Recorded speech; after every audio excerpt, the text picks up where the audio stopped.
Chapter 14 of the book of Matthew. Chapter 14.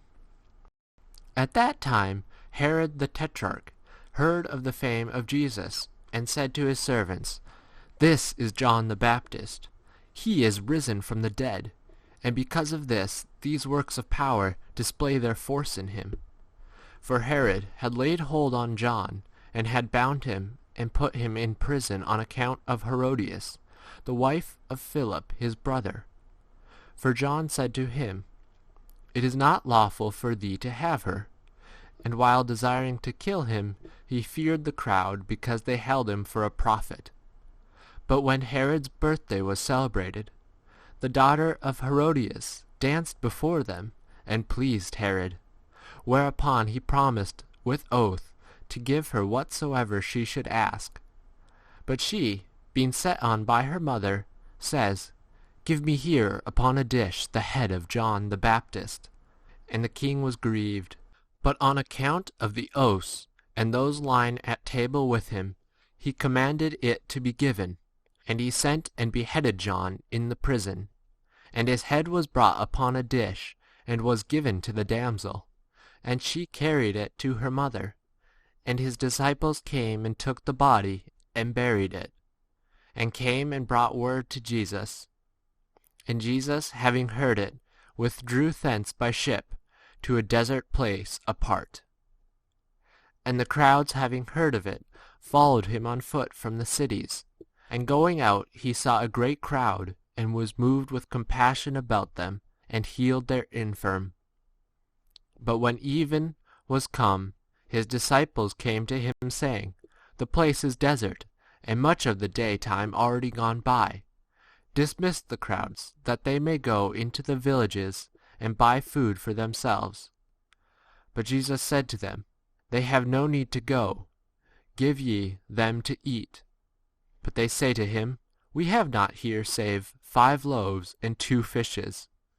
And he said, "Bring them here to me." And having commanded the crowds to recline upon the grass, having taken the 5 loaves and the 2 fishes, he looked up to heaven, and blessed.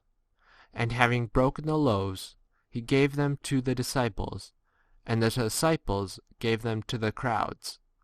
And all ate and were filled, and they took up what was over and above of fragments, 12 handbaskets full.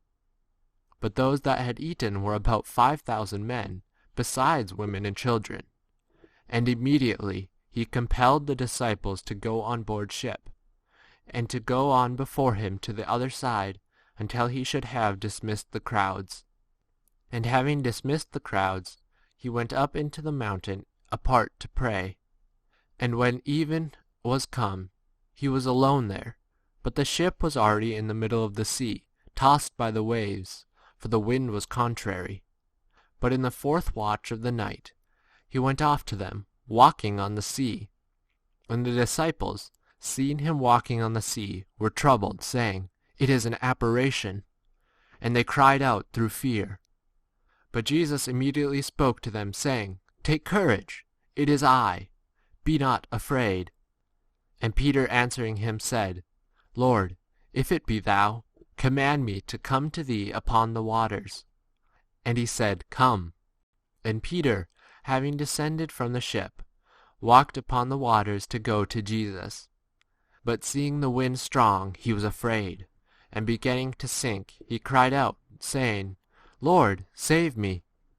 And immediately Jesus stretched out his hand and caught hold of him, and said to him, "O thou of little faith, why didst thou doubt?" And when they had gone up into the ship, the wind fell.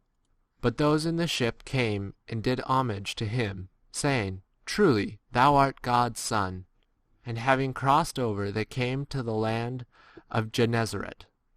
And when the men of that place recognized him, they sent to that whole country around, and they brought to him all that were ill, and besought him that they might only touch the hem of his garment.